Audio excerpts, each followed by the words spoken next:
अस्सलाम वालेकुम। हम लोगों ने आज ऑन्कोलॉजी शुरू करनी है। ऑन्कोलॉजी में हमारे पास पेज नंबर 119 है, चैप्टर नंबर 8 है, पॉइंट नंबर 168 है, वो 173 है। हम शुरू करते हैं। Viruses acts on sale bye involving protein synthesis. जो वायरसेस होते हैं वो सेल के ऊपर कैसे एक्ट करते हैं, उसकी प्रोटीन सिंथेसिस जो सी होती है उसके अंदर ये इन्वॉल्व होते हैं। Virus cause cancer by alteration in oncogenes. तो आपके पास जो वायरसेस होते हैं, वायरसेस आपके पास ऑन्कोजीन्स के अंदर ऑल्ट्रेशंस करवाते हैं, वाइल रेडिएशन जो सी होती हैं वो आपके पास कैंसर करवाती हैं। ये प्रोटो ऑन्कोजीन्स, ये प्रोटो ऑन्कोजीन्स को ऑन्कोजीन्स के अंदर कन्वर्ट करती हैं। Proto-oncogenes are converted into oncogenes by DNA transcription.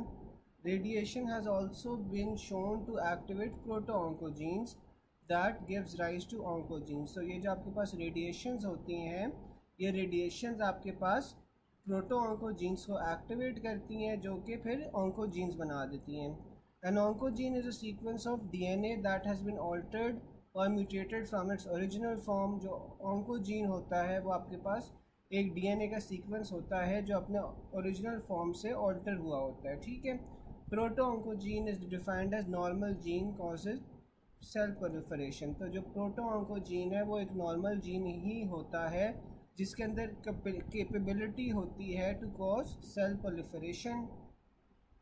Viruses cause carcinogenesis by alteration in protein synthesis. ठीक है। जो वायरसेस होते हैं वो प्रोटीन सिंथेसिस, जो नॉर्मल ह्यूमन बॉडी में प्रोटीन सिंथेसिस हो रही होती है उसके अंदर ऑल्ट्रेशन करवाता है। Viruses can cause cancer by modifying oncogenes. Cancer in humans due to non lethal damage to gene. जो ह्यूमंस के अंदर कैंसर होता है वो आपके पास क्यों होता है? क्योंकि आपके पास नॉन लीथल डैमेज होता है जीन को अंदर, जिससे वो रैपिडली फिर डिवाइड करना शुरू कर देता है। Radiation cause protein damage which in turn causes oncogenesis. तो ये आपके पास BCL2 होता है जो आपके पास ऑन्कोजीन होता है। Proto oncogene and to oncogene occurs by DNA transcription. तो जो प्रोटो ऑन्कोजीन के अंदर कन्वर्ट होता है वो आपके पास DNA ट्रांसक्रिप्शन से होता है। Proto oncogene is defined as normal gene causing cell proliferation. Common cause of mutation of proto oncogene क्या होती है? वो आपके पास वायरसेस होते हैं। Radiation damage cell by free radicals which act on DNA। जो आपके पास ये रेडिएशन होती है वो आपके पास फ्री रेडिकल से DNA को डैमेज कर रही होती है। Radiation cause cancer after 10 years। Harmful effect on radiation are due to free radical formation. Ionizing radiation in bomb blast will most likely cause leukemia. Which of the following system is most commonly affected by radiation? तो आपके पास वो haematopoietic system होता है जो सबसे commonly आपके पास radiation से इफेक्ट हो रहा होता है। Extent of damage to tissue by ionising radiation depends likely on the duration of exposure. ठीक है। तो जो आपके पास एक्सटेंट होती है of damage to tissue by ionising radiation वो आपके पास डिपेंड करती है on the duration of exposure, कितनी देर एक्सपोज हुआ है। यार इस पॉइंट में से किसी को कोई चीज़ ना समझ आई हो, पॉइंट नंबर 163 में से कोई चीज़ ना समझ आई हो, 173 में से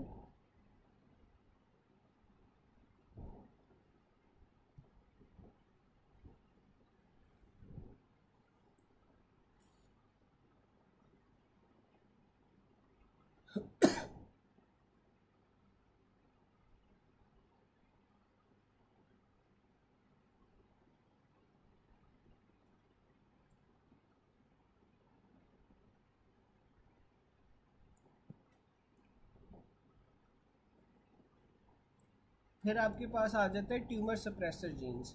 अब ये जो ट्यूमर सप्रेसर जीन्स होते हैं ना, इसकी एग्जांपल आपके पास P53 है। अब अगर आपके पास P53 में म्यूटेशन हो जाती है, अगर आपके पास P53 में म्यूटेशन हो जाएगी तो जो ट्यूमर होता है वो सप्रेस नहीं होता। ठीक है। वो सप्रेस नहीं होगा तो आपके पास इंक्रीज सेल सर्वाइवल होगा अगर आपके पास P53 की म्यूटेशन हो गई। Which of these is related to oncogene related tumour? तो ये आपके पास ब्रेस्ट कैंसर होता है जो आपके पास एक ऑन्कोजीन रिलेटेड ट्यूमर होता है। अच्छा, अब ये जो ट्यूमर सप्रेसर जीन ट्यूमर होता है और ऑन्कोजीन रिलेटेड ट्यूमर होता है, ये दो फ़र्क चीज़ें होती हैं। ठीक है। अब जो ट्यूमर सप्रेसर जीन का कैंसर है ना, वो क्यों होता है? क्योंकि आपके पास जो ट्यूमर सप्रेसर जीन है उसका फंक्शन लॉस हो रहा है। जिस तरह P53 एक ट्यूमर सप्रेसर जीन है, इसका फंक्शन आपके पास लॉस होगा और उसके लॉस होने की वजह से आपके पास ट्यूमर होगा। जबकि आपके पास जो ऑन्कोजीन रिलेटेड ट्यूमर होता है या ऑन्कोजीन्स कैंसर होता है, ये क्यों होता है? ये आपके पास गेन ऑफ फंक्शन की वजह से होता है, क्योंकि आपको पता है कि जो ऑन्कोजीन्स होते हैं ये कैंसर करवा रहे होते हैं।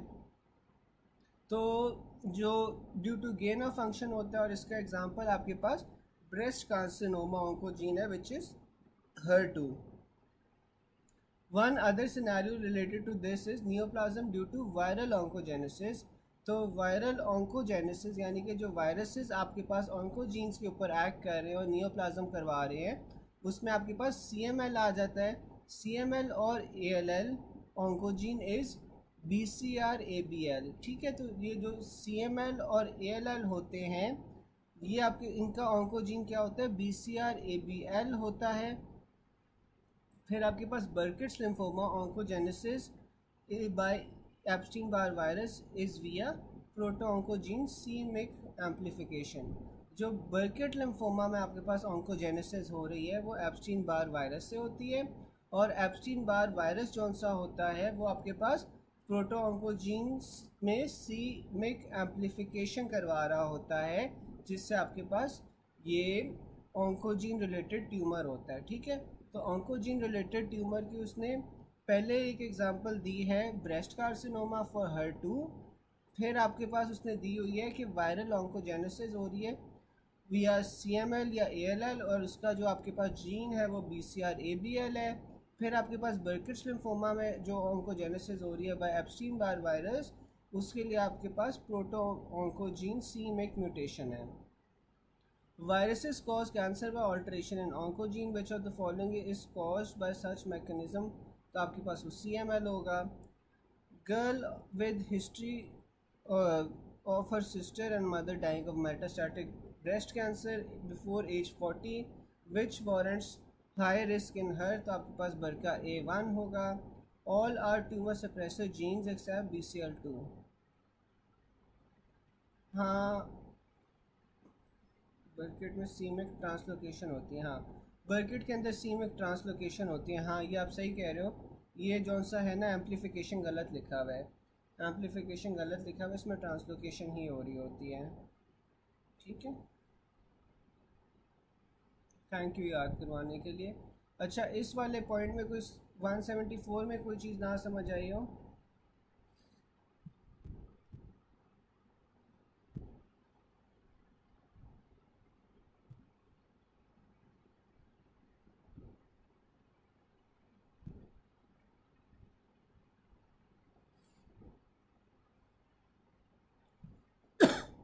पॉइंट नंबर 174 में अगर कोई चीज़ ना समझ आई हो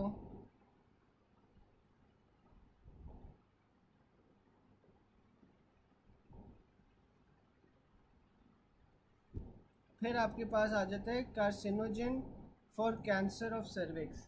तो जब आपके पास सर्वाइकल कैंसर होता है उसके अंदर आपके पास कार्सिनोजन कौन सा आ जाता है? HPV आ जाता है। अब उसने कार्सिनोजेंस बताए हुए हैं, साथ में उसने ऑर्गन्स बताए हुए हैं कि वो कहाँ पे अफेक्ट करते हैं।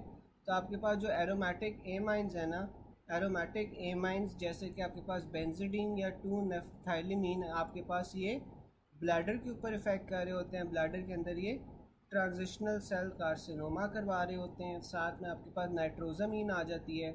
जो नाइट्रोजामीन है वो आपके पास इसोफेजियल कार्सिनोमा करवा रही होती है। फिर आपके पास आर्सेनिक आ जाता है। जो आर्सेनिक होता है वो लिवर के अंदर एंजियोसार्कोमा करवा रहा होता है, जबकि लंग के अंदर आपके पास ये लंग कैंसर करवा रहा होता है। और आर्सेनिक स्किन में अगर आ जाए तो स्किन में ये स्क्वेमस सेल कार्सिनोमा करवा रहा होता है। फिर एस्बेस्टोस आ जाती है। जो एस्बेस्टोस होती है वो लंग के अंदर आपके पास ब्रोंकोजेनिक कार्सिनोमा करवाती है, इज़ ग्रेटर देन मीजोथेलियोमा। फिर हमारे पास सिगरेट स्मोकिंग आ जाती है। जो सिगरेट स्मोक है वो ब्लैडर के अंदर आपके पास ट्रांजिशनल सेल कार्सिनोमा करवाएगी। ईसोफेगस के अंदर आपके पास squamous cell carcinoma adenocarcinoma करवाएगी। लेरिंग्स के अंदर भी स्क्वेमस सेल कार्सिनोमा करवाती है। लंग के अंदर भी स्क्वेमस सेल कार्सिनोमा और स्मॉल सेल कार्सिनोमा करवाती है। फिर हमारे पास अल्फ़ा टॉक्सिन्स जैसे कि एस्परजिलस आ जाता है। ये आपके पास लिवर के अंदर हेपाटोसेलुलर कार्सिनोमा करवाता है। सबसे पहले हमने पढ़ा था एरोमेटिक एमाइंस। जो एरोमेटिक एमाइंस थी वो आपके पास ब्लैडर में ट्रांजिशनल सेल कार्सिनोमा करवा रही हैं। आर्सेनिक था, आर्सेनिक आपके पास लंग लिवर के अंदर जो सा एंजियोसार्कोमा, लंग के अंदर लंग कैंसर और स्किन के अंदर स्क्वेमस सेल कार्सिनोमा। फिर एस्बेस्टोस आ जाता है। जो एस्बेस्टोस होता है वो bronchogenic carcinoma is greater than mesothelioma. फिर आपके पास सिगरेट स्मोकिंग आ जाती है। जो सिगरेट स्मोकिंग है ब्लैडर के अंदर आपके पास ट्रांजिशनल सेल कार्सिनोमा करवाएगी। ईसोफेगस के अंदर आपके पास स्क्वेमस सेल कार्सिनोमा करवाएगी। लेनेक्स के अंदर भी स्क्वेमस सेल कार्सिनोमा करवाएगी। लंग्स के अंदर भी स्क्वेमस सेल कार्सिनोमा भी स्मॉल सेल कार्सिनोमा दोनों करवाती है। फिर हमारे पास अल्फा टॉक्सिन आ रहे थे। अल्फा टॉक्सिन में एस्परजिलस है। जो एस्परजिलस है वो आपके पास लिवर के अंदर हेपाटोसेलुलर कार्सिनोमा करवाती है। डाइटरी कार्सिनोजन स्पेसिफिक और ईसोफेजियल कार्सिनोमा। ईसोफेजियल कार्सिनोमा के लिए हमारे पास नाइट्रोजामीन होता है। ठीक है, नाइट्रोजामीन जो सा ये बारबेक्यूड फूड वगैरह में होता है, जो कि आपके पास ईसोफेजियल कार्सिनोमा करवा रहा होता है। An alcoholic and chronic smoker develops non healing ulcer in the oral cavity and gum bleeding. तो इसमें आपके पास कॉज क्या होगी? स्क्वेमस सेल कार्सिनोमा होगी। क्योंकि आपके पास जो सिगरेट स्मोकिंग होती है ये आपके पास स्क्वेमस सेल कार्सिनोमा करवा रही होती है, ईसोफेगस का भी, लेरिंक्स का भी। A patient known smoker 40 packs per year presented with increased retrosternal chest pain and progressive dysphagia, weight loss, cervical lymph nodes and lastly आपके पास esophageal carcinoma आ जाएगा। Smoking can cause atherosclerosis. Farmer had hepatocellular carcinoma। तो farmer के अंदर जब भी आपके पास hepatocellular carcinoma होगा तो आपके पास ये अल्फा टॉक्सिन्स आ जाएंगे विच इज़ एस्परजिलस, और ये आपके पास लिवर के अंदर हेपाटोसेलुलर कार्सिनोमा करवा रहा होता है। A patient smoker with COPD what acts on neutrophil elastase. तो न्यूट्रोफिल इलास्टेज के ऊपर आपके पास निकोटीन एक्ट करती है। A patient having hepatocellular carcinoma gave working history of working in a lead pipe factory. तो अगर आपके पास हेपाटोसेलुलर कार्सिनोमा है, साथ में हिस्ट्री है लेड पाइप फैक्ट्री की, तो फिर आपके पास विनाइल क्लोराइड्स आ जाएंगे। एंजियोसार्कोमा ऑफ लिवर आपके पास आर्सेनिक करवा रहा होता है। फिर आ रहा है falling carcinogen related to the organ, तो आपके पास अल्कोहल रिलेटेड होता है लिवर के साथ। फिर एच पाइलोरी रिलेटेड कार्सिनोमा कौन सा होता है? गैस्ट्रिक कार्सिनोमा होता है। Which cancer has virus carcinogen as cause, आपके पास टी सेल ल्यूकीमिया होता है जो आपके पास वायरसेस कैंसर करवा रहे होते हैं। Hepatic angiosarcoma is associated with which of the following, तो आपके पास ये विनाइल क्लोराइड आता है और ये आपके पास पाइप फैक्ट्री वर्कर्स में होता है। A 65-year-old female non-smoker presented with weight loss. He does not give any history of fever or dyspnea. On examination, supraclavicular lymph nodes enlarged. Chest X-ray आपके पास 1 से 3 सेंटीमीटर रेडियो ओपेक शैडो दिखाता है बायोलैटरली, तो ये आपके पास मेटास्टेसिस हुआ हुआ है कार्सिनोमा का। फिर आपके पास आ जाए patient known smoker presented with cerebral hammer diagnosed as metastatic brain tumour. Primary site of origin क्या होगी? इसमें लंग्स होगी। ठीक है, लंग्स से ये ब्रेन में मेटास्टेटाइज किया है। A 65-year-old smoker with history of 20 cigarettes per day for the last 20 years, तो इसमें आपके पास फेमस मेटाप्लेजिया मिलेगा। Liver carcinoma and alcoholic and smoker with AFP 900, what is the predisposing factor? तो ये आपके पास अल्कोहल होगा। A man presented with dark colored nodules with irregularity on dorsum of the right hand. On examination axillary nodes palpable हैं, तो ये आपके पास likely cause क्या है? आपके पास exposure to UV light. A smoker working in a plastic factory presents with painless hematuria and atypical urothelial cells, diagnosed as bladder cancer. What is the most likely cause? तो ये आपके पास smoking होगा। A chronic smoker is working in a tire factory, developed painless hematuria and was diagnosed as bladder cancer. तो ये आपके पास smoking भी होती है जो आपके पास ब्लैडर कैंसर करवा रही होती है। अब नॉन स्मोकर आ जाएगा तो नॉन स्मोकर के अंदर आपके पास लंग कैंसर के अंदर रेडॉन एक्सपोजर आ जाता है। फिर आ जाता है a 60-year-old male factory worker presented with ascitic fluid. Ascitic fluid was haemorrhagic and contained malignant cell. Liver biopsy में आपको एंजियोसार्कोमा मिला है। तो उसने बताया हुआ फैक्ट्री वर्कर है, फैक्ट्री वर्कर के अंदर आपके पास लिवर बायोप्सी पे एंजियोसार्कोमा आ रहा है, तो ये आपके पास विनाइल क्लोराइड होगा। A 60-year-old farmer presented with ascitic fluid was haemorrhagic and contained malignant cells. Liver biopsy में आपको एंजियोसार्कोमा मिली है। तो आपके पास सबसे प्रोबेबल डायग्नोसिस क्या है? आर्सेनिक है। ठीक है, तो अगर वही बात है कि फैक्ट्री वर्कर मेंशन्ड है तो फिर आपको विनाइल क्लोराइड चूज़ करना है, अगर फार्म वर्कर मेंशन्ड है तो फिर आपने आर्सेनिक चूज़ करना है। यहाँ तक क्या किसी को कोई बात ना समझ आई हो? यहाँ तक कोई बात ना समझ आई हो?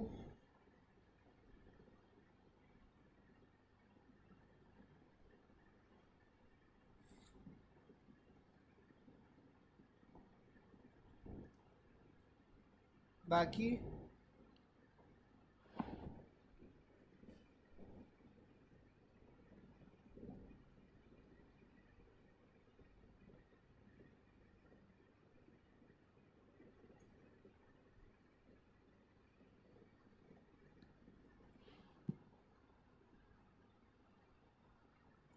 फिर आपके पास ये ट्यूमर मार्कर्स आ जाते हैं। जो ओवेरियन कैंसर का ट्यूमर मार्कर होता है वो CA-125 होता है। Tumour markers are used to detect recurrence and response to therapy. तो आप जो ट्यूमर मार्कर्स होते हैं, ट्यूमर मार्कर्स आप क्यों देख रहे होते हो? ट्यूमर मार्कर्स आप जो थेरेपी दे रहे हो, थेरेपी के रिस्पॉन्स में आप देख रहे होते हो कि डिजीज़ जौन सी है वो कितनी सही हुई है, कितनी नहीं हुई। ठीक है, तो इसलिए आप फिर ट्यूमर मार्कर्स देखते हो। फॉर ट्यूमर डायग्नोसिस के लिए आप जौन से ना वो फिर बायोप्सी करते हो। ठीक है, अब वो मार्कर्स कुछ बता रहा है। मार्कर्स आपके पास बोनी और लिवर मेटास्टेसिस में आपके पास ALP जौन सा होता है वो रेज्ड होता है। ठीक है, बोन और लिवर की मेटास्टेसिस में आपके पास ALP रेज्ड होता है।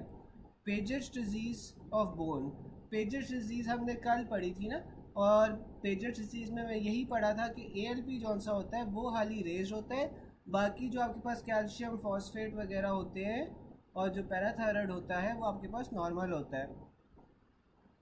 फिर आपके पास सेमिनोमाज आ जाते हैं। जो सेमिनोमाज हैं इसके अंदर भी आपके पास ALP रेज्ड होता है। फिर आपके पास अल्फ़ा फीटोप्रोटीन्स आ जाती हैं। जो अल्फ़ा फीटोप्रोटीन्स होती हैं ये एसोसिएटेड होती हैं with hepatocellular carcinoma, yolk sac tumour और मिक्स्ड जर्म सेल ट्यूमर। ठीक है, तो अल्फ़ा फीटोप्रोटीन्स आपके पास हेपाटोसेलुलर कार्सिनोमा में आ जाती है, योक सैक ट्यूमर में आ जाती है, मिक्स्ड जर्म सेल ट्यूमर में आ जाती हैं। अब जो अल्फ़ा फीटा प्रोटीन्स हैं these are normally made by the fetus, transiently elevate होती हैं प्रेगनेंसी के अंदर। हाई लेवल्स होते हैं अल्फ़ा फीटोप्रोटीन्स के इन न्यूरल ट्यूब डिफेक्ट्स, और लो लेवल्स आपके पास होते हैं डाउन सिंड्रोम के अंदर। फिर आपके पास बीटा HCG आ जाती है। अब जो बीटा HCG है that is related with hydatidiform moles. फिर आपके पास कोरियोकार्सिनोमास के साथ ये रिलेटेड होती है, और जेस्टेशनल ट्रोफोब्लास्टिक डिजीज़ जिसे आप कहते हो, और साथ में फिर टेस्टिकुलर कैंसर्स के साथ जिस तरह सेमिनोमास या एम्ब्रियोनल कार्सिनोमास के साथ भी बीटा HCG रिलेटेड होती है। HCG आपके पास प्रोड्यूस कहाँ पे हो रही होती है? आपके पास ये सिंसिटिव ट्रोफोब्लास्ट से ये प्रोड्यूस हो रही होती है, which is the outer layer of the placenta. Mnemonic उसने बताया हुआ है syncytiotrophoblast synthesises and secretes HCG। ठीक है, तो ये जो आपके पास बीटा HCG है ये आपके पास सिंसिटिव ट्रोफोब्लास्ट ऑफ प्लेसेंटा से प्रोड्यूस हो रही होती है। उसके अलावा ये आपके पास रेज्ड होती है इन हाइडेटिफॉर्म मोल। उसने HCG ही इसका निमोनिक बताया हुआ है कि ये हाइडेटिफॉर्म मोल में ज़्यादा होती है, कोरियोकार्सिनोमास में ज़्यादा होती है,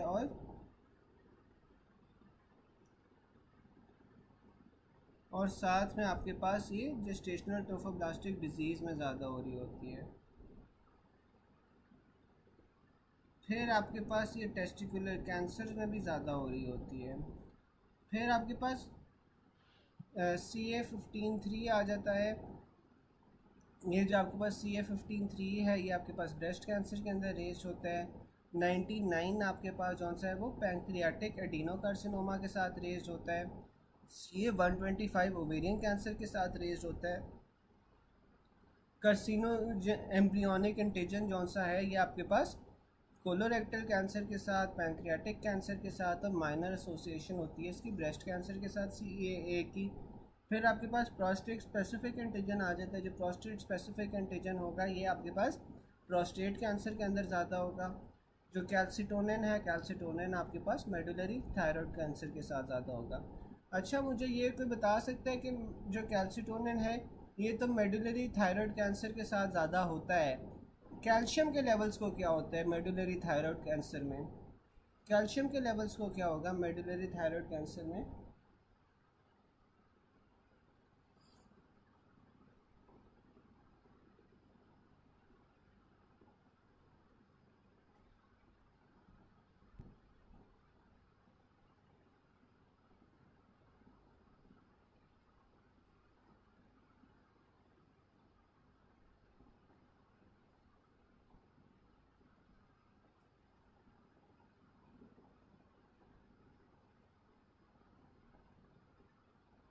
बिल्कुल डिक्रीज़ होते हैं, बिल्कुल डिक्रीज़ होते हैं।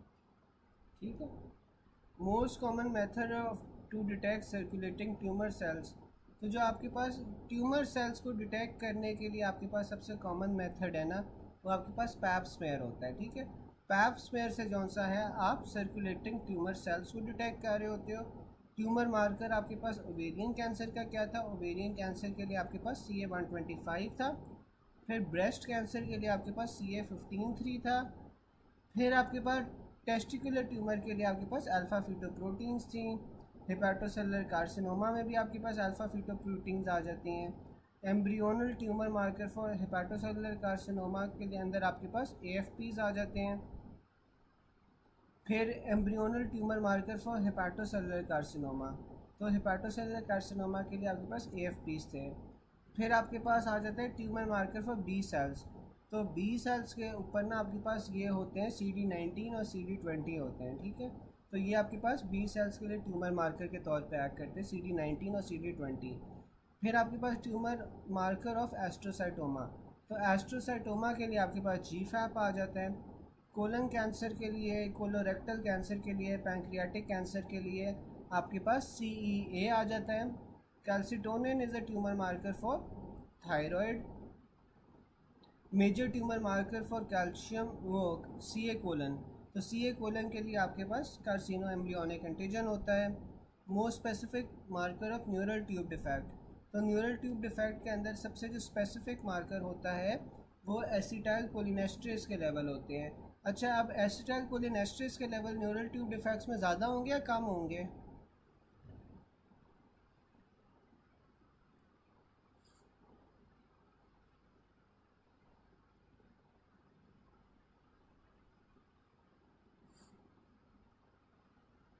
बिल्कुल इंक्रीज होंगे। और acetyl choline esterase is greater than AFPs in neural tube defects. All are markers for osteoblastic activity except hydroxyproline, while all markers are alkaline phosphatase, osteocalcin और बोन स्कैन। तो वाहिद आपके पास कौन सा ट्यूमर मार्कर होता है जो ऑस्टियोब्लास्टिक एक्टिविटी के लिए नहीं होता? तो आपके पास वो हाइड्रोक्सीप्रोलीन होता है। हाइड्रोक्सीप्रोलीन होता है जो आपके पास ऑस्टियोब्लास्टिक एक्टिविटी के लिए नहीं होता। बाकी अल्कलाइन फॉस्फेटेज, ऑस्टियोकैल्सिन और बोन स्कैन जौन सा होता है वो ऑस्टियोब्लास्टिक एक्टिविटी के लिए होते हैं। A young girl presented with fatigue and weight loss, on examination she had ascites, right sided pleural effusion and abdominopelvic mass, ultrasound confirmed a mass in ovary, which marker is likely to be raised? तो आपके पास ovarian cancer के अंदर आपके पास CA-125 जौन सा होता है वो ज़्यादा हो जाता है। फिर carcinoma of ovary on staining hyperchromatic cells, tumour marker 125 होगा। आगे वही है सारा। Which of the following tumour marker is positive in 60% pancreatic cancer और 80% कोलन कैंसर? तो आपके पास CEA होता है। After hemicolectomy of left colon for CA marker to monitor recurrence आपके पास CEA हो जाएगा। फिर आपके पास आ जाता है antigen found in high concentration in plasma of a normal fetus and in patients with progressive carcinoma आपके ऑफ कोलन, तो आपके पास वो कार्सिनो एम्ब्रियोनिक एंटीजन होगा। Which neoplasia is likely to be positive for these man? तो आपके पास ये a group of males was taken for study for neoplasia. This group was positive for alpha fetoproteins. Which neoplasia is likely to be positive for this man? तो इसमें आपके पास embryonal carcinoma आ जाएगा। Embryonal carcinoma के अंदर आपके पास AFP के level जौन से होते हैं वो ज़्यादा होते हैं। Prostate marker release, sample taken from which structure? तो प्रोस्टेट मार्कर के लिए आपने जो PSA है उसके लिए आपने यूरोजेनिटल साइनस से सैंपल लेना है। How to differentiate between haematopoietic stem cells in myelocytic stage? तो वो आपके पास CD34 आ जाता है। ठीक है, अब ये क्या कह रहा है? How to differentiate haematopoietic stem cells in myelocytic stage.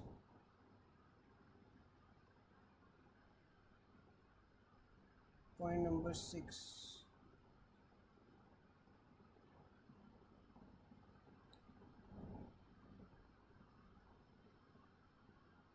अच्छा डॉक्टर सफ़ाना, इस तरह है कि जो आपके पास पॉइंट नंबर 6 है ना, उसमें ऑप्शन हाली एम्ब्रियोनल कार्सिनोमा का होगा। ठीक है, क्योंकि अब जो आपके पास अल्फ़ा फिटोप्रोटीन्स हैं वो आपके पास यॉर्क सैक कार्सिनोमा में भी ज़्यादा होते हैं, हेपाटोसेलुलर कार्सिनोमा में भी ज़्यादा होते हैं, एम्ब्रियोनल कार्सिनोमाज में भी ज़्यादा होते हैं। तो इसमें ना आपके पास ऑप्शन ही हाली एम्ब्रियोनल कार्सिनोमा का होगा। तो इस वजह से जौन सा है ना आपके पास ये उसने एम्ब्रियोनल कार्सिनोमा बोला हुआ है। ठीक है, बाकी कोई ऑप्शन ही नहीं होगा रेलेवेंट, इस वजह से उसने बोला हुआ है। तो आप सही कह रहे हो, एम्ब्रियोनल भी हो सकता है, HCC भी हो सकता है।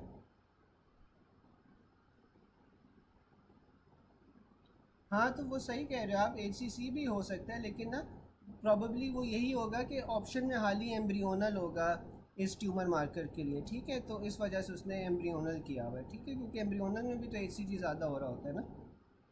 ठीक है, और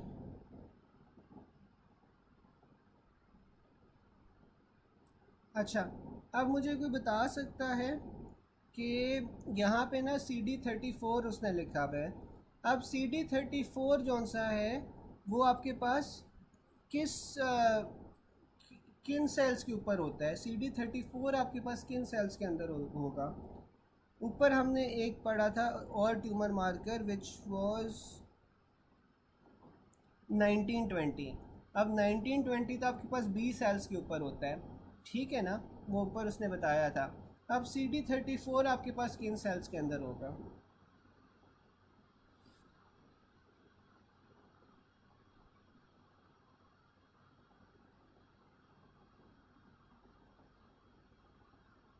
बिल्कुल ब्लास्ट सेल्स के ऊपर होगा।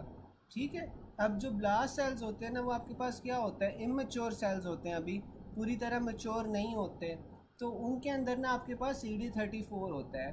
अब इस तरह की बहुत सारी कंडीशंस होती हैं जिसमें आपके पास जो WBCs है या जो आपके पास मैच्योर सेल्स हैं, जब मैच्योर सेल्स की डिस्ट्रक्शन हो रही होती है तो आपके पास जो ब्लास्ट सेल्स की क्वांटिटी है वो इंक्रीज़ कर जाती है। या इस तरह भी होता है कि ब्लास्ट सेल्स जौन से होते हैं वो मैच्योर सेल्स के अंदर नहीं कन्वर्ट हो पाते, इस वजह से आपके पास ब्लास्ट सेल्स की क्वांटिटी इंक्रीज़ हो रही है। तो इन कंडीशंस के अंदर ना फिर आपने CD34 देखना है। ठीक है, इन कंडीशंस में फिर आप CD34 देखोगे। समझ आ गया?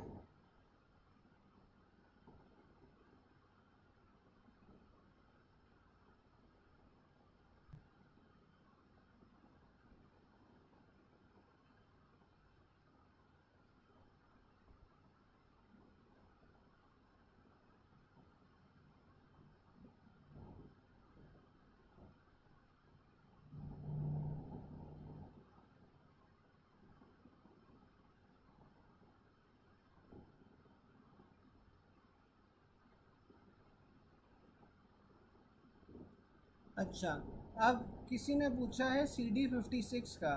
CD56 कोई बता सकता है कि किसका ट्यूमर मार्कर होता है? CD56 आपके पास कौन से सेल्स के ऊपर होता है?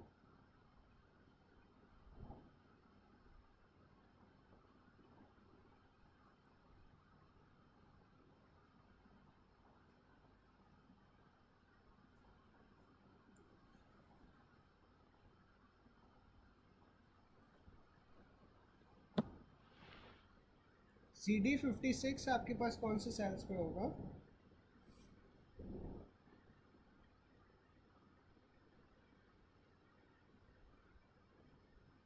बिल्कुल नेचुरल किलर सेल्स के ऊपर होता है, ठीक है। नेचुरल किलर सेल्स के लिए आपके पास CD56 आता है। फिर हमारे पास आ रहा है कि tumour marker for breast cancer आपके पास 15-3 होता है। Oncofetal tumour marker in hepatocellular carcinoma is raised alpha fetoproteins. Assessment of muscle injury is one which marker, तो आपके पास मसल इंजरी के लिए आपके पास CKMM आ जाता है। A male presented with testicular mass with elevated AFPs, तो ये आपके पास एम्ब्रियोनल कार्सिनोमा होता। Cells activity enhanced by which marker, तो आपके पास जो सेलुलर एक्टिविटी है वो आपके पास IL-2 से एनहांस होती है। IL-2 enhances the activity of T cells and natural killer cells। अब ये जो इंटरल्यूकिन 2 है ना, ये आपके पास T cells और नेचुरल किलर सेल्स की एक्टिविटी को बढ़ा रही है। Cytokeratin staining useful in neoplasm to determine it as cancer, तो ये जो साइटोकैरेटिन स्टेनिंग होती है ना, ये आपके पास स्क्वेमस सेल कार्सिनोमा के अंदर होती है, ठीक है। फिर आपके पास आ जाता है interior resection of 3 centimetre of thyroid carcinoma. On HP cells take up Congo red stain tumour marker for prognosis, आपके पास थायराइड कार्सिनोमा में कैल्सिटोनिन होता है। Which of the following is marker of carcinoma, तो आपके पास ये कैरेटिन होता है। Oat cell cancer tumour markers आपके पास कौन से होते हैं? ओट सेल कार्सिनोमा के लिए आपके पास ACTH होता है। A young male has solid, firm, non-hemorrhagic mass in the right testes. His serum AFP and HCG are normal. It was resected and the patient is treated with radiotherapy. तो radiotherapy से आपके पास क्या होना चाहिए, जिसमें आपके पास AFPs और HCG नॉर्मल होंगे, ठीक है। तो ये आपके पास सेमिनोमा होता है। Pregnant 6 weeks HCG positive right iliac fossa pain, तो आपके पास एक्टोपिक प्रेगनेंसी आएगी। Mean serum beta HCG levels are low in ectopic pregnancies than in healthy pregnancy. Pregnant female presented with 20 week gestation with bleeding and passage of vesicles, तो आपके पास इसमें beta HCG raised होगा। An epidemiologic study is performed to determine potential risk factors for development of penile squamous interepithelial neoplasia. It is observed that person who had developed this disease are elderly men. The medical history of these men are reviewed. Which of these following diseases is most likely to precede the development of penile neoplasia? तो ये आपके पास phimosis होता है, ठीक है। phimosis जो सा होता है एक कंडीशन होती है जिसके बाद आपके पास कैंसर हो सकता है, ठीक है। एक सेकेंड। और जो फिमोसिस होता है, फिमोसिस में होता क्या है कि आपके पास इनएबिलिटी होती है टू रिट्रैक्ट जो फोर्स स्किन होती है covering the head of the पीनस, और ये आपके पास फिर प्रीडिस्पोजिशन के अंदर आ जाती है ऑफ पीनाइल कैंसर, ठीक है। यहाँ तक क्या किसी को कोई बात ना समझ आई हो, आप एक सेकंड ये पॉइंट्स पढ़ लो, अगर इसमें से कोई नई बात समझ आई तो फिर आप पूछो।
चलें, फिर आपके पास आ जाता है फ्रीक्वेंटली एसोसिएटेड पैरानियोप्लास्टिक सिंड्रोम, इसमें आपके पास स्मॉल सेल कार्सिनोमा आ जाता है।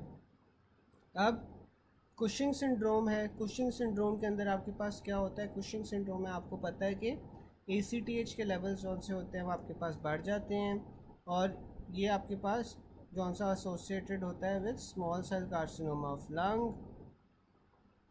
फिर आपके पास SIADH आ जाता है। SIADH में ADH इंक्रीज़ होता है और again small cell carcinoma of lung के साथ एसोसिएटेड होता है।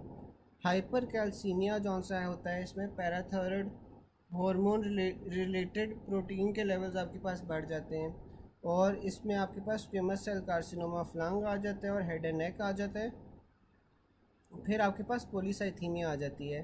जो पॉलीसाइथीमिया होती है, पॉलीसाइथीमिया के अंदर आपके पास एरिथ्रोपोइटिन का लेवल ज़्यादा होता है, और ये आपके पास रीनल सेल कार्सिनोमा और साथ में फियोक्रोमोसाइटोमा के साथ रिलेटेड होता है। ठीक है, पॉलीसाइथीमिया में एरिथ्रोपोइटिन के लेवल्स बढ़ जाएंगे, रीनल सेल कार्सिनोमा फियोक्रोमोसाइटोमा के साथ रिलेटेड होगा। हाइपर कैल्सीमिया में पैराथायरॉयड हार्मोन रिलेटेड प्रोटीन बढ़ जाती है, और ये squamous cell carcinoma of lung head and neck के साथ एसोसिएटेड होता है।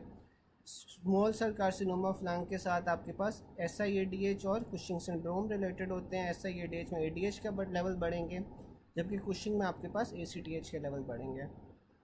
अच्छा, आप मुझे कोई बता सकता है कि वो कौन सा पॉलीसाइथीमिया होता है जिसमें एरिथ्रोपोइटिन के लेवल्स आपके पास नॉर्मल रहते हैं? वो कौन सा पॉलीसाइथीमिया होगा जिसमें एरिथ्रोपोइटिन के लेवल्स नॉर्मल रहेंगे?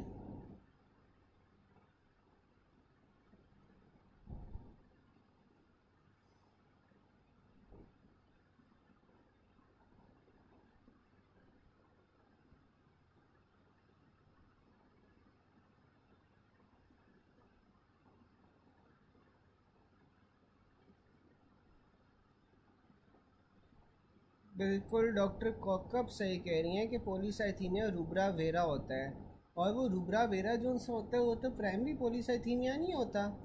प्राइमरी पॉलीसाइथीमिया में आपके पास क्या हो रहा होता है कि बोन मैरो का डिफेक्ट होता है, और बोन मैरो के डिफेक्ट की वजह से आपके पास जो RBCs की प्रोडक्शन है वो ज़्यादा हो रही होती है। जब RBCs की प्रोडक्शन ज़्यादा हो रही होती है तो उस वजह से एरिथ्रोपोइटिन के जो लेवल्स हैं वो तो इंक्रीज़ नहीं करते, वो नेगेटिव फीडबैक से या तो कम हो जाते हैं या उतने ही रहते हैं। जबकि आपके पास जो सेकेंडरी पॉलीसाइथीमिया होता है, सेकेंडरी पॉलीसाइथीमिया तो आपके पास किडनी वगैरह के मसले से होता है, और यहाँ पे आपके पास एरिथ्रोपोइटिन के लेवल जो से वो बढ़ जाते हैं। सेकेंडरी में इंक्रीज़ होते हैं, प्राइमरी में या पॉलीसाइथीमिया रूब्रा वेरा में आपके पास जौन से होते हैं ना वो डिक्रीज़ हो रहे होते हैं। हाँ, तो ये रूब्रा वेरा होता है जिसमें या तो डिक्रीज़ होते हैं या फिर उतने ही रहते हैं, सेम रहते हैं। ठीक है, सेकेंडरी में नहीं होता, सेकेंडरी में आपके पास इंक्रीज़ हो रहे होते हैं। हाँ, जो रूब्रा वेरा या प्राइमरी पॉलीसाइथीमिया होता है ना उसके अंदर आपके पास डिक्रीज़ होते हैं या नॉर्मल रहते हैं, जबकि आपके पास सेकेंडरी के अंदर आपके पास इंक्रीज़ हो रहे होते हैं।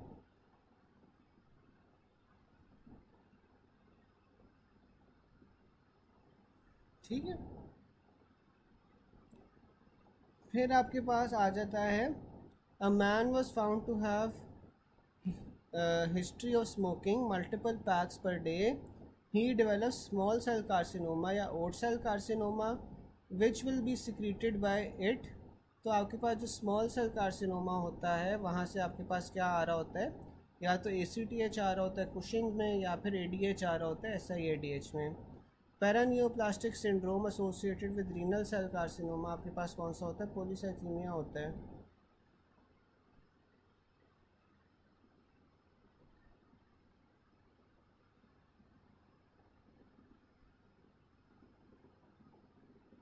फिर आपके पास कौन सा होता है, a 50-year-old man is having aching pain in the right flank and hematuria.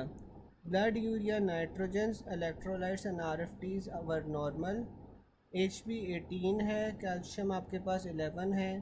On imaging there is mass in right flank, diagnosis आपके पास क्या होगा, रीनल सेल कार्सिनोमा होगा, और small cell carcinoma causes SIADH।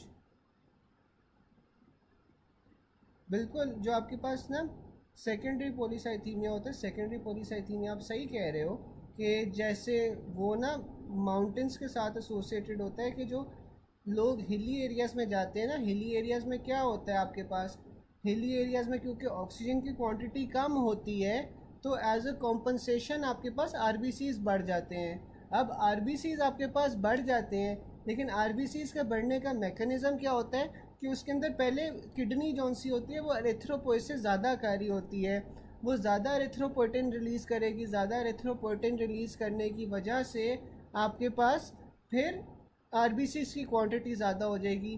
तो फिर सेकेंडरी पॉलीसाइथीमिया के अंदर क्या होगा, फिर आपके पास एरिथ्रोपोइटिन के लेवल्स बढ़ने चाहिए ना। एरिथ्रोपोइटिन पहले बढ़ेगा, फिर उसकी वजह से आपके पास जो आरबीसीज हैं वो इंक्रीज़ होंगे। ठीक है, तो इसी वजह से सेकेंडरी पॉलीसाइथीमिया में ना आपके पास जो एरिथ्रोपोइटिन के लेवल्स होते हैं वो बढ़ रहे होते हैं। ठीक है,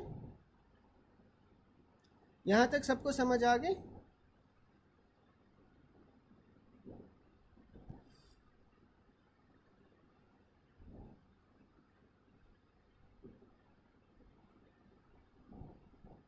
गाइस समझ आ गई? आगे चलें।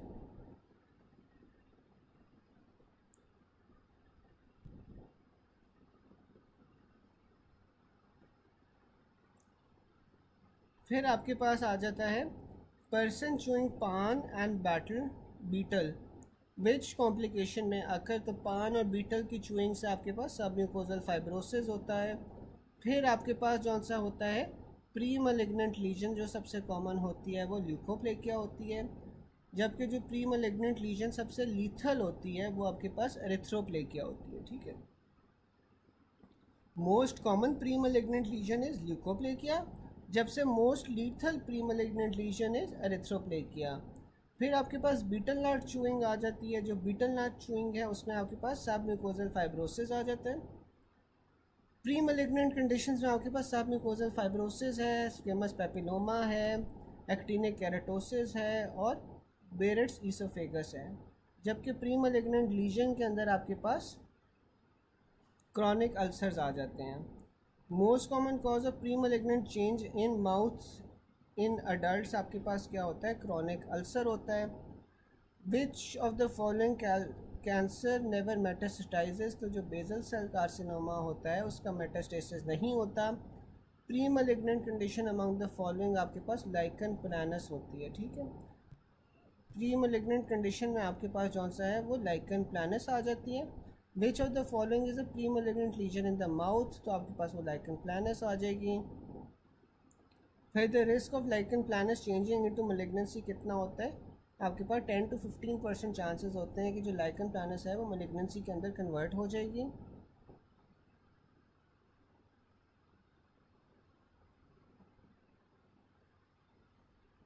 फिर आपके पास आ जाता है patient uses smokeless tobacco and develop sub mucosal fibrosis, तो ये आपके पास प्री मलिग्नेंट है।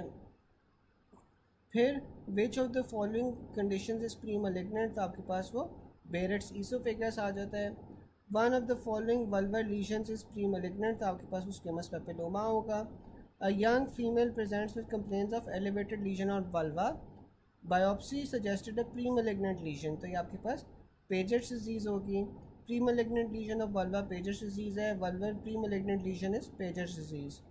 A 45-year lady comes with vaginal bleed after abortion for which DNC was done. Her gynecologist advised for hysterectomy due to pre-malignant condition on histology. What is the most likely diagnosis, तो ये आपके पास atypical endometrial hyperplasia आ जाएगा। Most common pre malignant condition of CA oesophagus आपके पास बेरेट्स oesophagus है। Which of the following is a pre malignant condition, तो आपके पास dysplastic nevus जौन सा होता है वो प्री मलिग्नेंट कंडीशन होती है। Oral submucosal fibrosis is defined as a pre malignant lesion. अच्छा एक सेकेंड,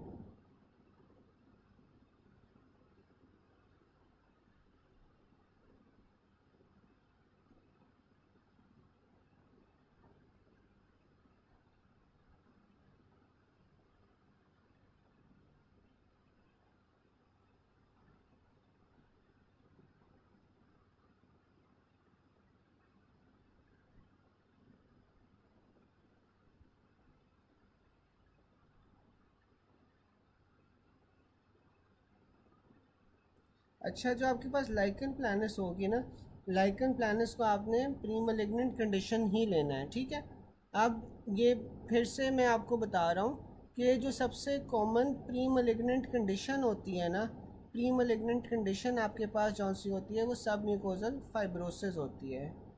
ठीक है, most common pre malignant condition is सब म्यूकोजल फाइब्रोसिस। जबकि जो सबसे लीथल प्री मलिग्नेंट कंडीशन होती है वो आपके पास लाइकन प्लानस होती है। ठीक है, फिर आपके पास most common pre malignant lesion आ जाती है। जो most common pre malignant lesion है वो आपके पास ल्यूकोप्लेकिया है। जबकि आपके पास जो प्री मलिग्नेंट लीजन जो सबसे लीथल है वो आपके पास फिर एरिथ्रोप्लेकिया होती है। ठीक है, ये याद रखना, यही आता है आपका।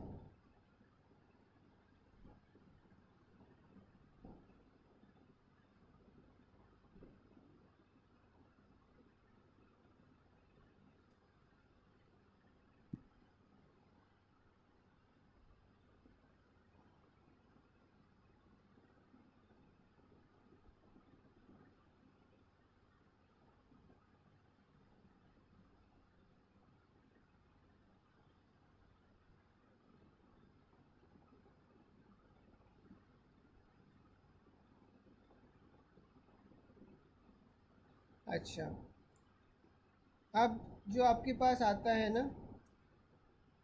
ओरल प्री मलिग्नेंट लीजन, अब जो ओरल प्री मलिग्नेंट लीजन होती है ना, इसके अंदर आपके पास ल्यूकोप्लेकिया हो सकता है।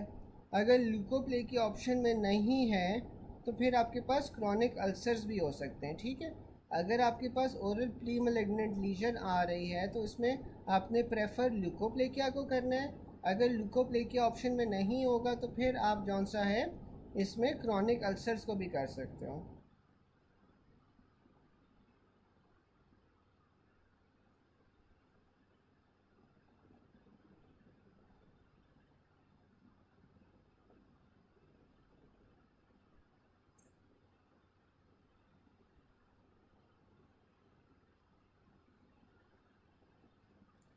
यार ये वाली बात समझ आ गई?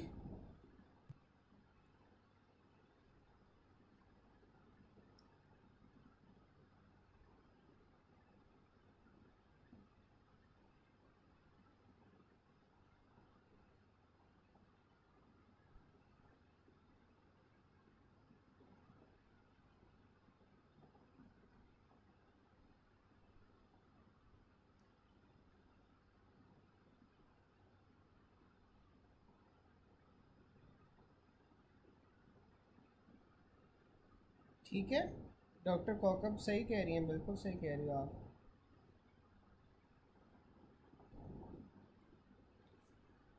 अच्छा, अब मुझे कोई बता सकता है कि अगर वो पूछ ले कि सबसे common pre malignant lesion mouth में कौन सी होती है तो वो कौन सी होगी? सबसे कॉमन प्री मलिग्नेंट लीजन कौन सी होती है?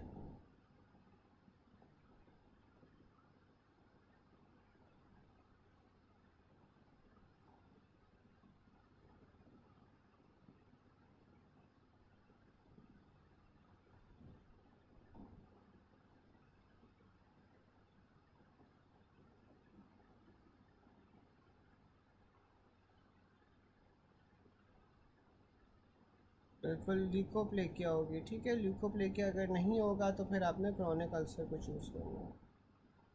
ठीक है,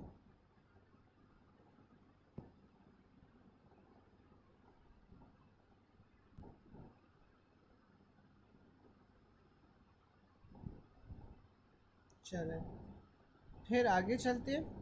greater chance of squamous cell carcinoma occurs in Bowen's disease. ठीक है, तो आपके पास जो बाउंस डिजीज़ होती है ना, बाउंस डिजीज़ के अंदर आपके पास ग्रेटर चांसेस होते हैं ऑफ स्क्वेमस सेल कार्सिनोमा।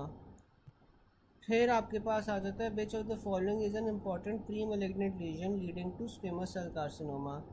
तो इसमें आपके पास बाउंस डिजीज़ आ जाती है जो स्क्वेमस सेल कार्सिनोमा करवा रही होती हैं।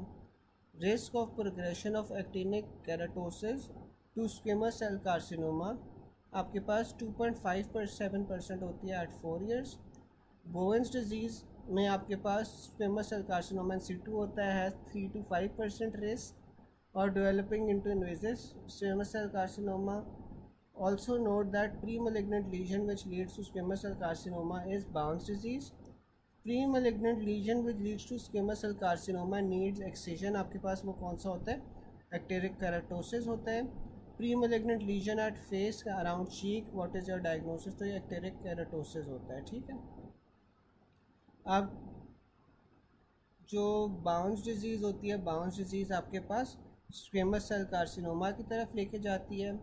प्री मैलिग्नेंट लीजन आ जाए which leads to squamous cell carcinoma needs excision, तो फिर आपके पास एक्टेनिक केराटोसिस आ जाती है. ठीक है. Pre malignant lesion at face and around cheek, तो आपके पास वो एक्टेनिक केराटोसिस होती है. फिर आपके पास आ जाता है कैरेक्टरिस्टिक फीचर ऑफ मैलिग्नेंसी. तो मैलिग्नेंसी के आपके पास क्या कैरेक्टरिस्टिक फीचर्स होते हैं कि सबसे पहले आपके पास मेटास्टेसिस हो जाएगा, फिर इन्वेशन हो जाएगी और फिर प्लियोमॉर्फिज्म हो जाएगी. ठीक है. मैलिग्नेंसी के क्या क्या कैरेक्टरिस्टिक फीचर्स हैं? सबसे पहले हमारे पास मेटास्टेसिस आ जाता है, फिर इन्वेशन आ जाती है और फिर प्लियोमॉर्फिज्म आ जाती है. Most common diagnostic feature of malignancy क्या होता है? मेटाप्लेजिया होता है. डिफरेंस बिटवीन हाइपरप्लेजिया और बिनाइन ट्यूमर क्या होता है कि इसमें आपके पास कैप्सूल की इन्वॉल्वमेंट होती है. Difference between malignant and benign tumour आपके पास क्या होता है? मेटास्टेसिस होता है. Histology slide shows drop shaped rete ridges, nuclear hyperchromatism, nuclear pleomorphism, loss of polarity and area of invasion by malignant epithelial cells. तो इसमें आपके पास मोस्ट लाइकली डायग्नोसिस कौन सा है? वो स्क्वेमस सेल कार्सिनोमा का है. अब कहीं पे उसने ये वेरिशियस दिया होता है, कहीं पे स्क्वेमस सेल दिया होता है, फिर आपकी मर्ज़ी आपने इसमें किसके साथ जाना है. What is the most important diagnostic feature of malignancy? तो मैलिग्नेंसी के अंदर आपने metastasis greater than invasion greater than pleomorphism याद रखना है. Same question related to it, option are change. तो मैलिग्नेंसी का कैरेक्टरिस्टिक फीचर यहाँ पे मेटास्टेसिस नहीं होगा तो फिर आप इन्वेशन को चूज़ करोगे. Histopathology of malignancy, invasion of basement membrane. What is the microscopic feature of malignancy? तो आपके पास ये इन्वेशन ऑफ एडजेसेंट टिश्यूज़ आ जाता है. And unequivocal feature of malignancy आपके पास क्या होता है? मेटास्टेसिस होती है. Most important microscopic feature for malignant tumour क्या होता है कि वो आपके पास एडजेसेंट टिश्यूज़ को इन्वेड कर रहा होता है. A male child having left testis in mid inguinal reason, तो ये मैलिग्नेंसी के चांस इसमें ज़्यादा हो जाएगा. Most helpful prognostic factor in CA colon आपके पास क्या होगा? स्टेजिंग ऑफ डिजीज़ होगी. स्टेजिंग आपके पास क्या दिखाती है? आपके पास एक्सटेंट ऑफ इन्वेशन दिखाती है. Characteristic feature of squamous cell carcinoma क्या होता है? आपके पास एपिथेलियल नेस्ट ऑफ केराटिन मिलती है. Histopathological finding of grade 3 tumour आपके पास क्या होता है? ये जो ग्रेड 3 ट्यूमर होता है वो 50 से 75% तक अनडिफ्रेंशिएटेड होता है. ठीक है. यहाँ तक किसी को कोई क्वेश्चन हो, कोई चीज़ ना समझ आई हो?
अच्छा, फिर आपके पास आ जाता है carcinoma have the following intermediate filaments. तो आपके पास वो केराटिन होता है. ठीक है.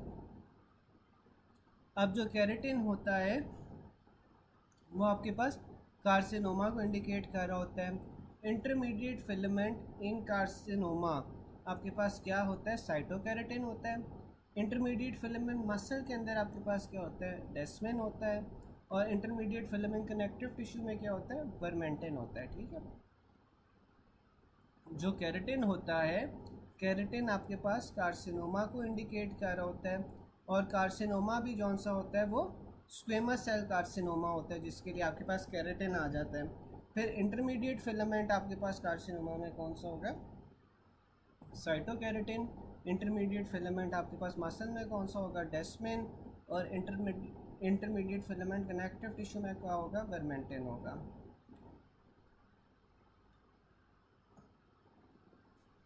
अब जो साइटोकेराटिन है, साइटोकेराटिन स्टेन्स फॉर व्हाट पर्पस, तो आपके पास जो साइटोकेराटिन होता है वो आपके पास कार्सिनोमा को इंडिकेट कर रहा होता है। In which carcinoma which filaments are present, तो कार्सिनोमा में आपके पास केराटिन फिलामेंट्स होते हैं और ये स्क्वेमस सेल कार्सिनोमा में होते हैं। Characteristic feature of squamous cell carcinoma में आपके पास एपिथेलियल नेस्ट ऑफ केराटिन आ जाता है। साइटोकेराटिन आपके पास एग्जांपल है इंटरमीडिएट फिलामेंट की, जो कि कार्सिनोमा में होता है। A feature of well differentiated squamous cell carcinoma क्या होगा, आपके पास केराटिन पर्ल्स होंगे। मसल्स के अंदर आपके पास डेस्मिन होता है, जबकि कनेक्टिव टिश्यू के अंदर आपके पास जो इंटरमीडिएट फिलामेंट होता है वो वर्मेंटिन होता है। Biopsy specimen showing vimentin positive, cytokeratin positive, CD45 negative, with cell showing spindle shape cells and pleomorphism. तो which tumour is likely to match this findings, तो आपके पास 5 years with renal cell carcinoma आ जाएंगे। फिर on staining cytokeratin indicates neoplasia. फिर आगे आ जाता है आपके पास विच इज़ नॉन मेलिग्नेंट, तो आपके पास जो हीमाटोमा होता है, हीमाटोमा आपके पास नॉन मेलिग्नेंट होता है। Example of locally malignant tumour, तो जो लोकली मेलिग्नेंट होता है वो एम्ब्लियोब्लास्टोमा होता है। बेनाइन ट्यूमर जौन सा होता है वो वॉर्थिन ट्यूमर होता है।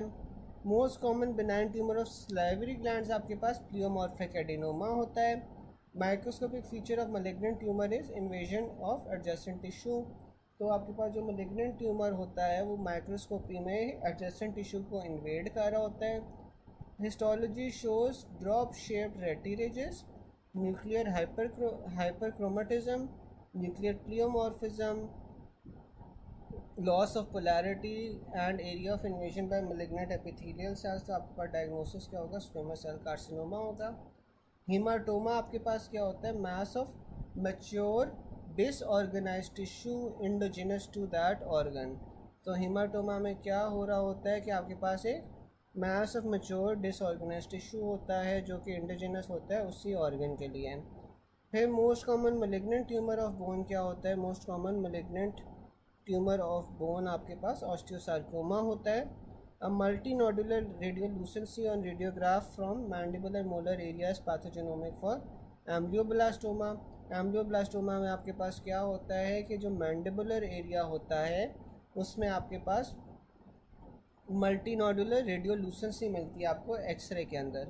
A tumour usually associated with nerve sheet involvement, तो नर्व शीट इन्वॉल्वमेंट के साथ आपके पास एडिनॉइड सिस्टिड कार्सिनोमा आ जाता है।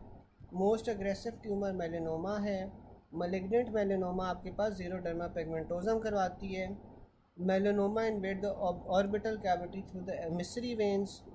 फिर a patient with history of positive CA colon was diagnosed with polyp, which of the following transforms into malignancy, तो आपके पास इसमें एडिनोमेटस पोलिपोसिस होता है जो आपके पास मेलिग्नेंसी के अंदर ट्रांसफॉर्म कर रहा होता है। A 10-year girl has nodule on skin on her upper chest for many years and not changed in size. On examination is 0.3 cm dark, non-tender raised nodule with smooth surfaces, तो ये आपके पास haemangioma है। Haemangioma में आपके पास क्या होता है कि ब्लड वेसल्स होती हैं, ब्लड वेसल्स ज़्यादा हो जाती हैं। ये dark red non tender raised nodule Johnson है, ये आपके पास हेमेंजियोमा होता है। अच्छा, यहाँ तक क्या किसी को कोई पॉइंट ना समझ आया हो, 183 में कोई पॉइंट ना समझ आया हो,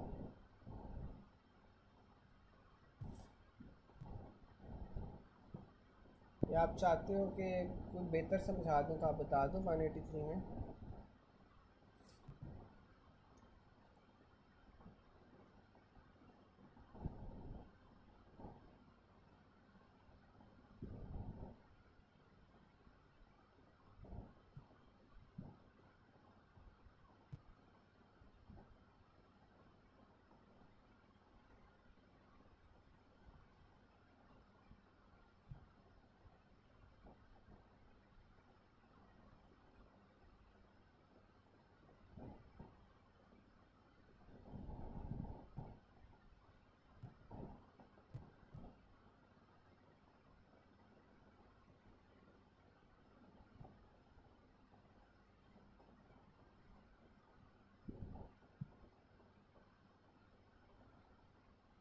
अच्छा, जो प्लियोमॉर्फिक एडिनोमा होता है ना, प्लियोमॉर्फिक एडिनोमा जौन सा होता है वो मोर कॉमन होता है बिनाइन ट्यूमर।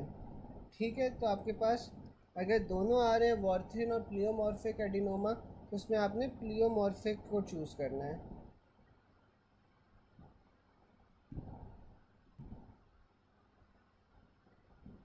इसमें प्लियोमॉर्फिक को चूज़ करना है वॉर्थिन की जगह।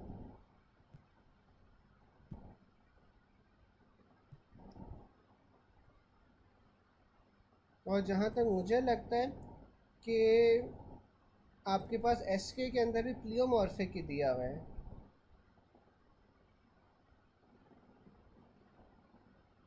एसके में भी आपके पास प्लियोमॉर्फिक ही नहीं दिया हुआ।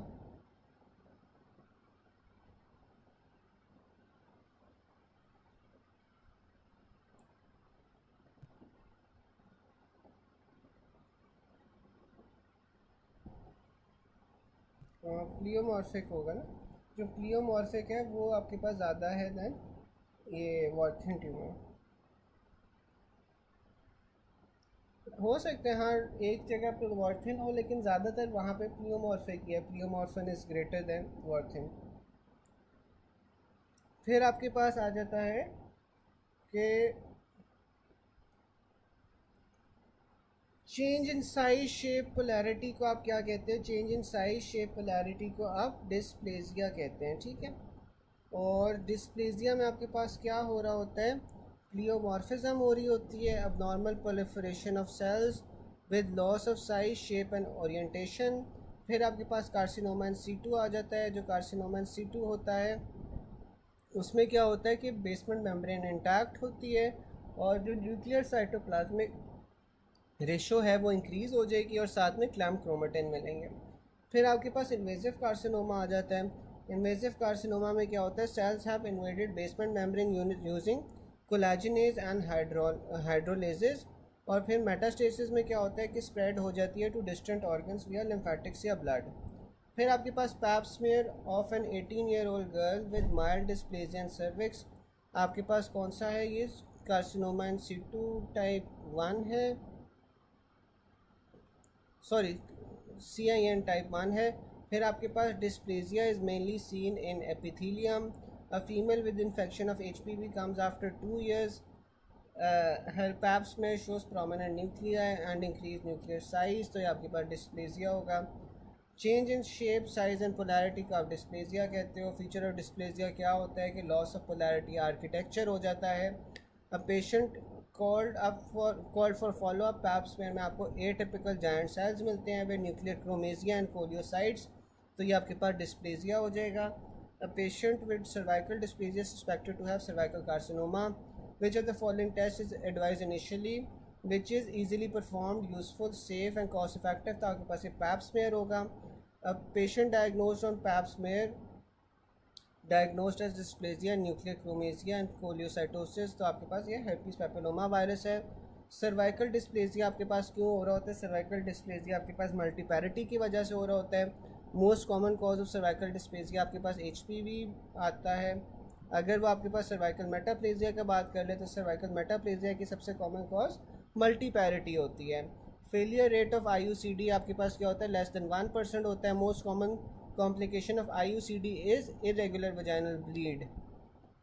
ठीक है, अगर इरेगुलर वजाइनल ब्लीड नहीं है ऑप्शन में तो आपने फिर ये प्लूरलेंट वजाइनल डिस्चार्ज को चूज़ करना है। फिर आपके पास आ जाता है मोस्ट रेडियो सेंसिटिव ट्यूमर। आपके पास क्या होता है? जो मोस्ट रेडियो सेंसिटिव ट्यूमर होता है वो आपके पास लिम्फ नोड होता है। इसका निमोनिक था लाड़काना सुई gas company. Most common radiation related benign brain tumour आपके पास कौन सा होता है? जो रेडिएशन रिलेटेड ब्रेन ट्यूमर होता है वो आपके पास मेनिंजियोमा होता है। मेनिंजियोमा रेडिएशन से हो रहा होता है। Question about cancer arising after radiation. Another question frequently asked is sensitivity. तो सेंसिटिविटी में आपने ये lymph node, seminoma, glioma, craniopharyngioma ये आपने याद रखना है। ठीक है, फिर मोस्ट रेडियो सेंसिटिव ट्यूमर इसमें सेमिनोमा होगा। Radiation usually causes cancer after 10 years। Most sensitive to radiation आपके पास क्या होता है? लिम्फ नोड्स होते हैं। Ionising radiation in bomb blast will most likely increase leukaemia. Which of the following system is most commonly affected by radiation, तो आपके पास haematopoietic system होता है।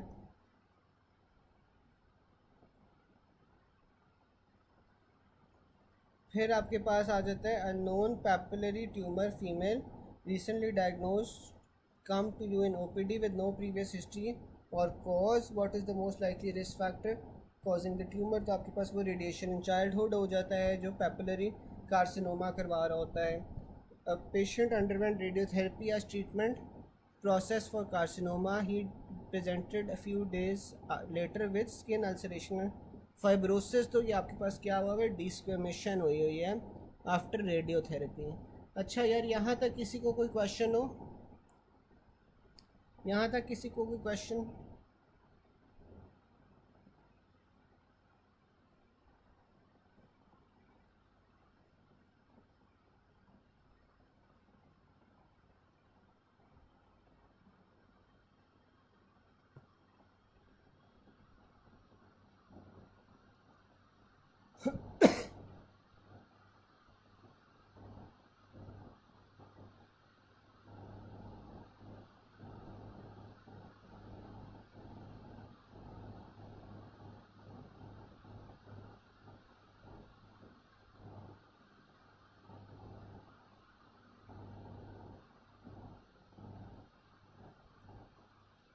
अच्छा, फिर आपके पास आ जाता है staging for any malignancy is done to see extent of spread.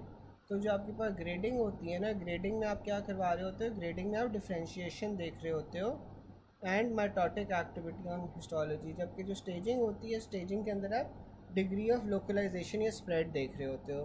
To know degree of differentiation के लिए आपके पास ग्रेडिंग आ जाती है।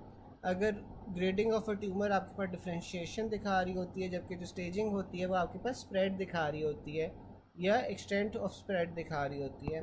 A cervical tumour of mass 3.7 ipsilateral cervical node enlargement with and mobile with suspected metastasis and involvement distant organs as well, तो आपके पास ये T2N1M1 आ जाएगा। Smoker with non healing raised irregular border ulcers on lower lip with pale margin, तो ये आपके पास squamous cell carcinoma है। अब जो बेजल सेल कार्सिनोमा होता है वो अपर लिप के ऊपर होता है, जबकि जो स्क्वेमस सेल कार्सिनोमा होता है वो लोअर लिप के ऊपर होता है। Also note that lower lip is derived from mandibular prominence. Commonest type of basal cell carcinoma कौन सा होता है, nodular type। Most common intraoral site of basal cell carcinoma क्या होती है, मुंह के अंदर आपके पास बकल म्यूकोजा के अंदर हो रहा होता है। सबसे कॉमन टाइप आपके पास नोडुलर होती है, ठीक है। फिर आगे आ जाता है लो डोज ईस्ट्रोजन पिल्स आपके पास क्या करवाती हैं, लो डोज ईस्ट्रोजन पिल्स आपके पास हेपाटिक एडिनोमा, ये लिवर का एडिनोमा करवा रही होती हैं। A fast oestrogen containing OCPs, तो इसमें आपने जौन सा है increase risk of thromboembolism को प्रेफर करना है ओवर सीए ब्रेस्ट। अगर हायर ईस्ट्रोजन कंटेनिंग ओसीपीज है तो फिर आपके पास increase risk of endometrial cancer. अगर लो ईस्ट्रोजन कंटेनिंग ओसीपीज हैं तो हेपाटिक एडिनोमा।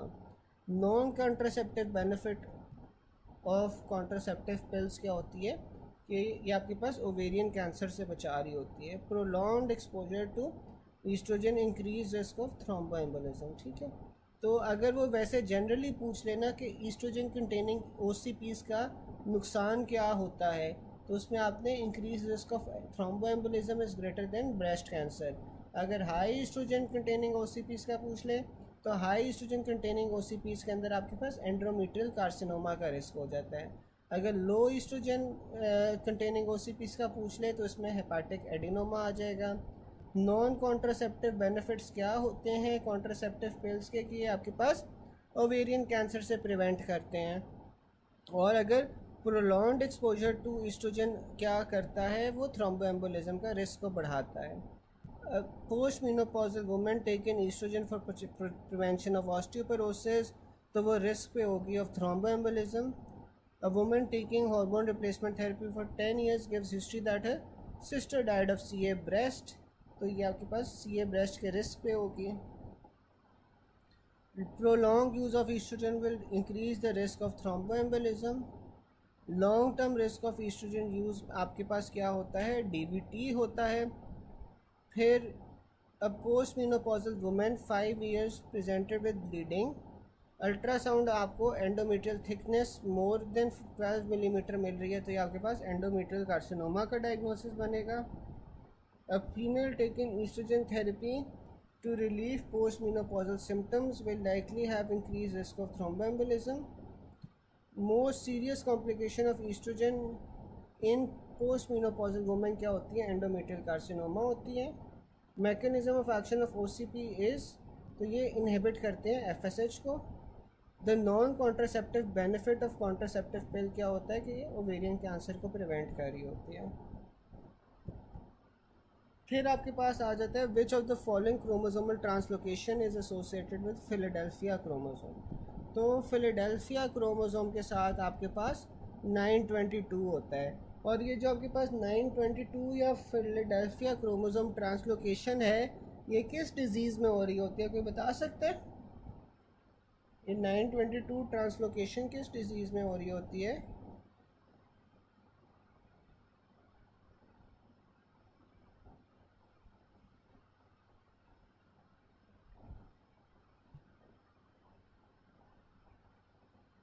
बिल्कुल CML में हो रही होती है.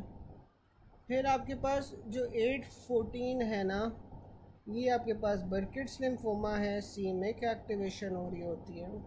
फिर 922 फिलाडेल्फिया क्रोमोसोम है,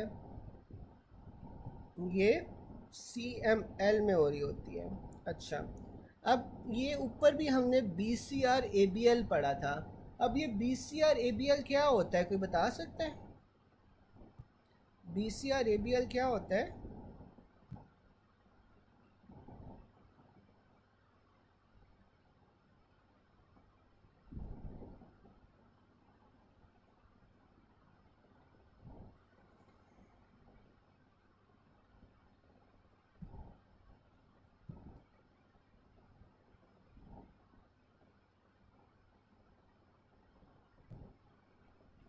गैस BCR ABL अभी हमने ऊपर भी पढ़ा था.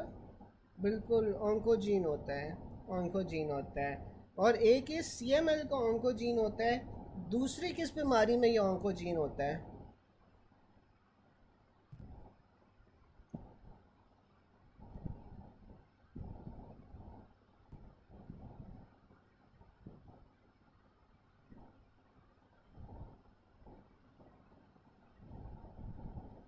एक तो ये CML में होता है, दूसरा आपके पास किस में होता है?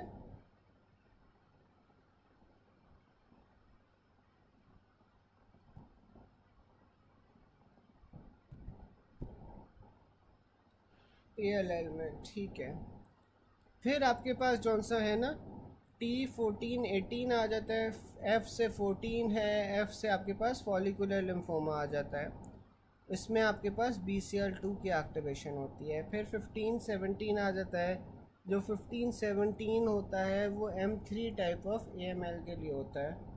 फिर Philadelphia chromosome association with CML, translocation 814 involving c myc gene, आपके पास बर्किट लिम्फोमा हो गया. 14 18 के लिए फॉलिकुलर हो गया. 922 CML में होता है. 821 आपके पास AML में होता है. AML में 821 भी होता है, 15 17 भी होता है.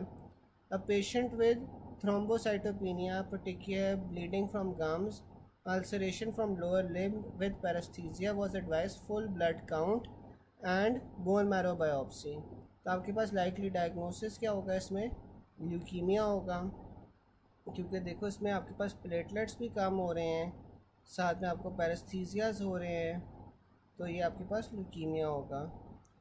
फिर Hodgkin lymphoma with involvement of supraclavicular node and mediastinal lymph node on same side of the diaphragm, तो ये आपके पास क्या है? 2A है. A child with fever, cervical lymphadenopathy, peripheral smear में आपको एटिपिकल लिम्फोसाइट्स मिलते हैं with binuclear enlarge cells with granules.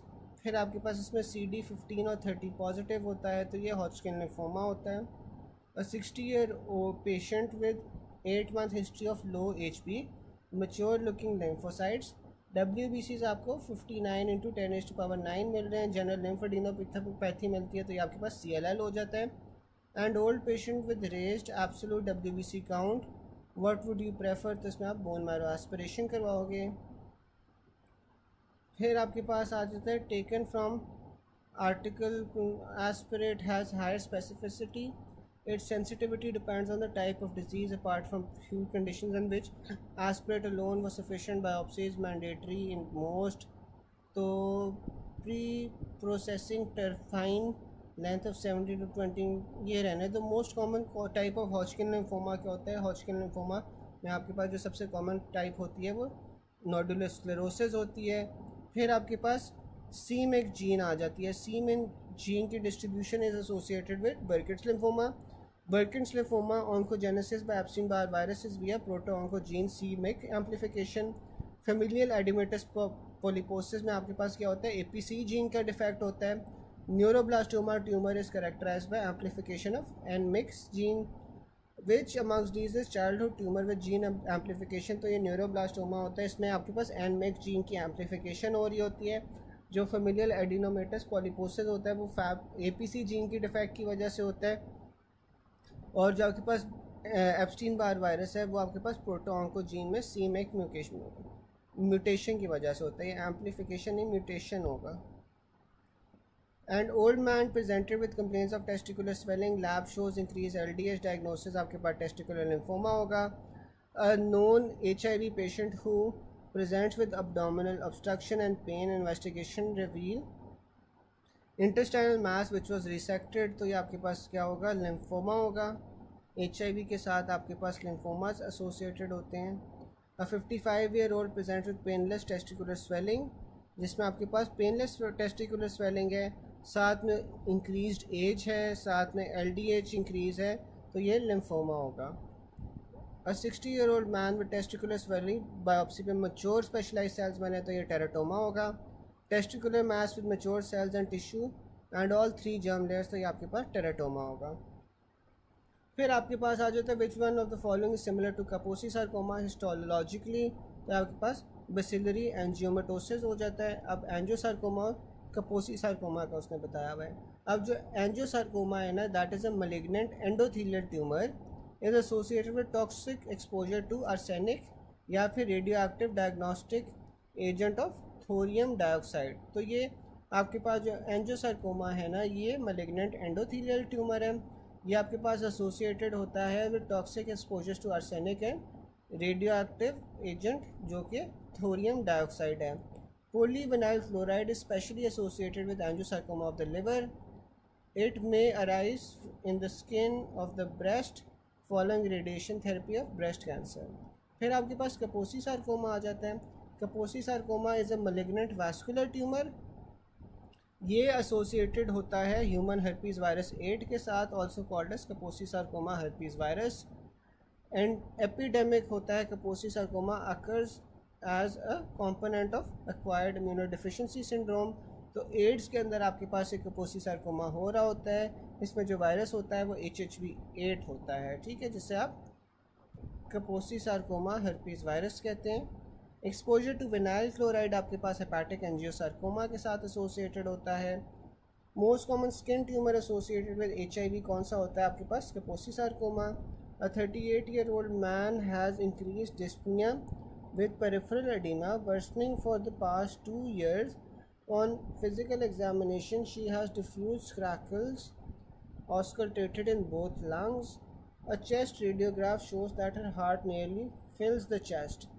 A chest CT scan demonstrates a 10 centimeter mass involving the right ventricle that appears to have hemorrhage and necrosis within it. Which of the following neoplasia is this man most likely to have? तो ये angiosarcoma होगा, ठीक है। अच्छा यार, यहाँ तक कोई क्वेश्चन, यहाँ तक किसी को कोई क्वेश्चन हो?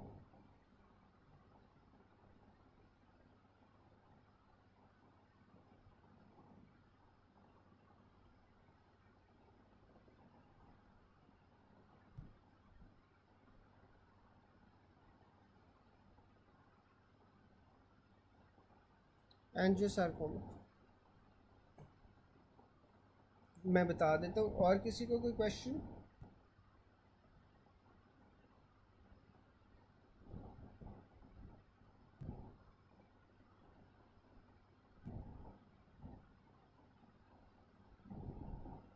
अच्छा, अब जो एंजियोसार्कोमा है ना, ये उसने बताया हुआ है कि एंडोथीलियल ट्यूमर होता है।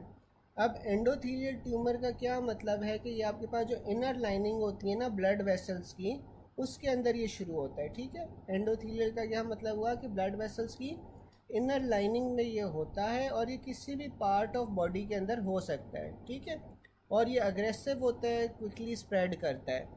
अब आपके पास जो लिवर का एंजियोसार्कोमा है, लिवर के एंजियोसार्कोमा के साथ आपके पास क्या एसोसिएटेड होता है, पॉलीविनाइल क्लोराइड, जो आपके पास प्लास्टिक फैक्ट्री वर्कर्स के अंदर यूज़ हो रहा होता है। ठीक है, फिर उसने बताया हुआ है कि जो एंजियोसार्कोमा होता है वो आपके पास आर्सेनिक के साथ या रेडियो एक्टिव जो एजेंट है थोरियम डाइऑक्साइड, जब ये आप ब्लड वेसल्स के अंदर डालोगे तो जो ब्लड वेसल्स की अंदर वाली लाइनिंग है ना, वहाँ पे कार्सिनोमा होने के ज़्यादा चांसेस हो जाते हैं। ठीक है, तो ये टॉक्सिक एक्सपोजर्स के साथ होता है।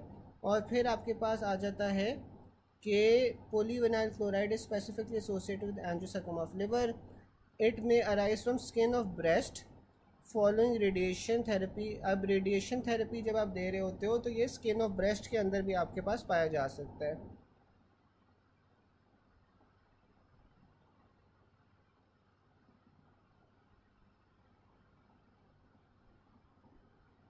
हॉटस्किन लिम्फोमा की स्टेजेस, यार हॉटस्किन लिम्फोमा की स्टेजेस जो सी ना वो डबल ए में वैसे लिखी हुई हैं,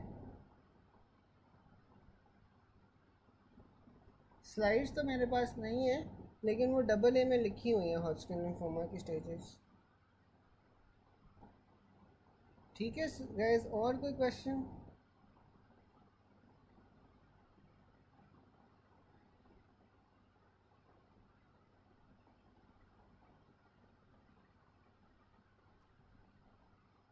चलें फिर, इस तरह है कि 45 हो गए, 8:45, 15 मिनट्स का आप लोग नमाज ब्रेक ले लो, फिर 9 बजे जौन सा है ना हम पल्मोनोलॉजी शुरू करते हैं। ठीक है, 9 बजे फिर पल्मोनोलॉजी शुरू करते हैं। अभी आप लोग ब्रेक ले लो 15 मिनट्स का, नमाज शमाज पढ़ो और फिर हम पल्मोनोलॉजी शुरू कर लेंगे। लास्ट सिनेरियो मैं समझा देता हूँ।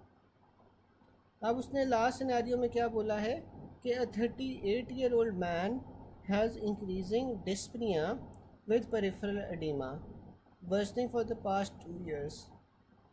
अब आपको इससे क्या समझ आ रही है कि इससे पल्मोनरी हाइपरटेंशन हुई हुई है।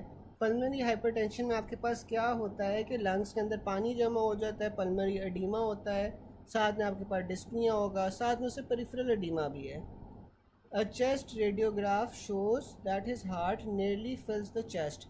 अब आपको पता है कि अगर लंग्स के अंदर पानी जमा हुआ है तो हार्ट के अंदर भी बहुत ज़्यादा जौन सा है वो ब्लड आ जाएगा। ठीक है, a chest CT scan demonstrates a 10 centimetre mass involving the right ventricle.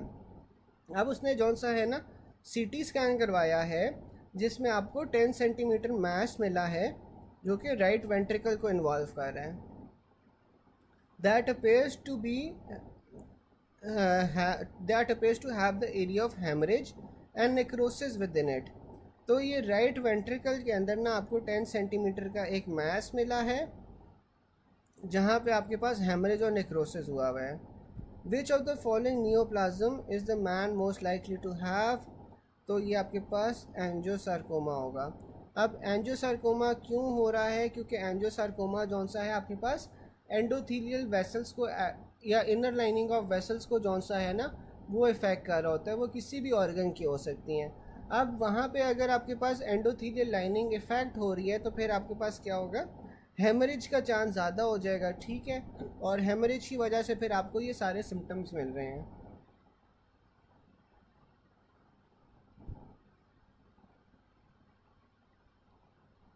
Specific science और सिम्टम्स डॉक्टर लुबना इस तरह है कि क्योंकि ये आपके पास अलग अलग ऑर्गन्स को इफ़ेक्ट कर रहा होता है ना जो एंजियोसार्कोमा होता है, तो इसके कोई स्पेसिफिक साइंस और सिम्टम्स नहीं होते।